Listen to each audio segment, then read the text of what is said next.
Ay, ay, ay, ay.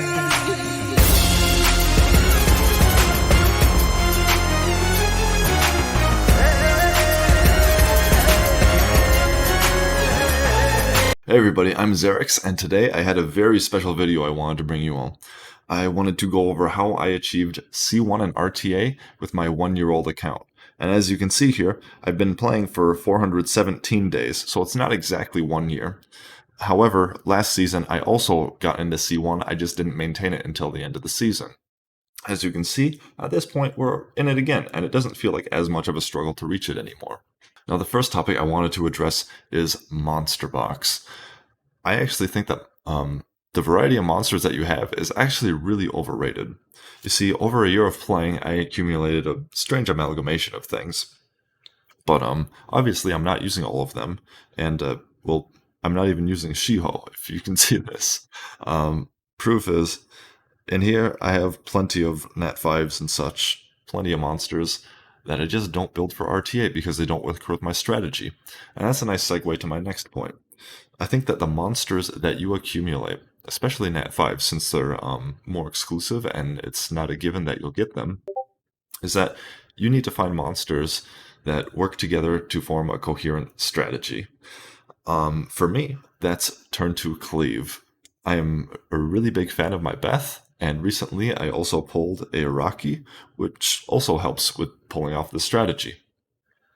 So, before I got the Rocky, I was using Beth and Belinus. And what I would generally do is I would make my draft very defensive, anti-cleavy, and my opponent wouldn't really have a reason to go immunity.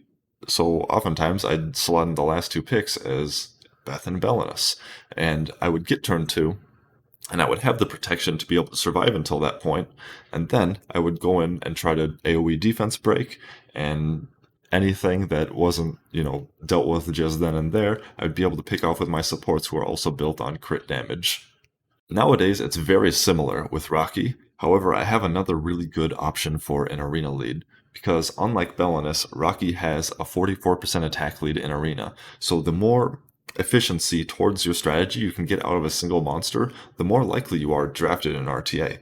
And that's why I've used Beth so much. Not only is she an area of effect defense break, she also has 44% HP lead, which is extra cushion for my team to survive, cleaves, and just, well, not get picked off before I get a turn since I'm conceding turn 1. Now the next point I want to talk about is condensing your runes. You see, in RTA, unlike in PvE, you only need like 20 or so monsters in order to be successful. In PvE, you have your entire rune box to work with, but you need to rune up monsters for Giants, Dragons, Necro, now Punisher's Crypt, and Steel Fortress. You also need to be able to raid, and you also need to have 30 monsters runed for siege defense. That makes sense. However, in RTA, like I explained, that's not the case. The nice thing is, you can pull from all of your runes and put them on 20 monsters that form a cohesive strategy. Now, you're probably only going to have like 10 or so monsters that are part of your typical draft style, and then the rest of them are going to be counters to certain picks that your opponents have, such as Tetra here. There's no reason for me to pick Tetra unless my opponent picks a Gianna, or let's say like a Rika, and he has 2 strippers already. So keep things like that in mind. Also, things like Triana, it's highly recommended that everyone has this monster when it comes to RTA, because she is very good at countering sniping units and such. Josephine as well. I actually don't use her much because a lot of the time when people draft Hathor, they also draft a lot of other wind units, and I don't think that, well, from my experience, Josephine just doesn't do enough into those comps. Lauren, I oftentimes use as a disruptive unit when I don't really have, another good thing that's part of my typical draft that I can do, but I might want the extra single target strip, and I might want some defense break and control coming out so I can focus down single targets at a time. Miho is also a very nice unit to have as an anti-cleave unit. I never slot her in my normal draft, but when someone's trying to bestat and whatever else me, a lot of times I'll draft the Miho because she'll be your only way you can survive some of those drafts. And Taurus is really nice against things like, well, let's say Gani Hathor, also Diana. Vertihile is something that I think everyone should have for RTA. As much as I hate losing to RNG, I think Vertihile is something a lot of people should be using on Triple Revenge, just so when there's those tough matchups, you can have a Triple Revenge Vertihile, then, well, if your opponent has a bunch of AoE, maybe you'll get the Revenge proc that allows you to cut in and actually have a chance at winning that match. Now, the next thing I wanted to talk about is covering your weaknesses.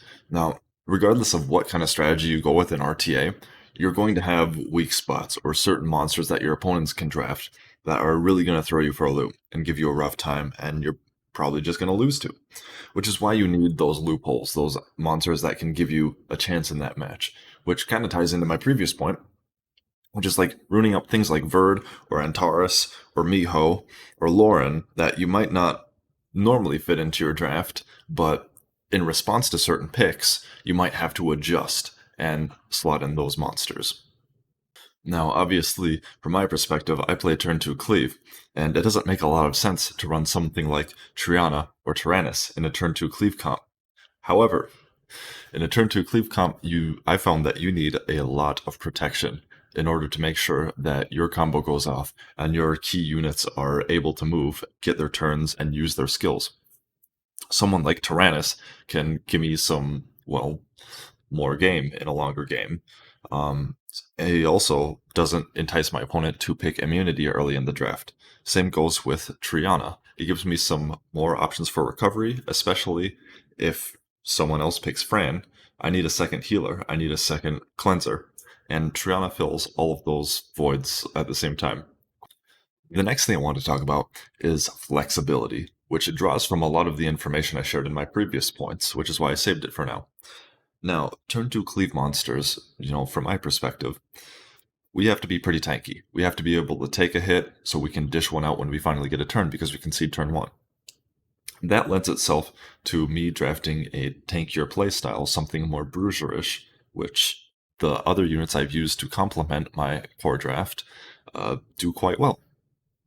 So even if I'm not, if my opponent gets a couple immunity units, I can adjust my draft and say, okay, I'm going to play a longer game. I'm going to try to out-bruiser, out-sustain you, rather than, forcing a Beth Rocky or Belinus into someone who's already drafted Veligul and Wusa when I don't have a consistent AoE stripper.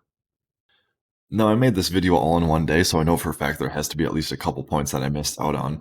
But I hope I was able to communicate across the main essence of how I feel I've been able to get this rank. And at the end of the day, I hope that this proves useful for someone to be able to learn from my experiences. And hopefully it's encouraging for people who are just trying to get into RTA. At the end of the day, experience is the best teacher. And I mean, not everyone learns the same, but for me it certainly was this way. Where, I didn't form this comp in a day, a week, a month.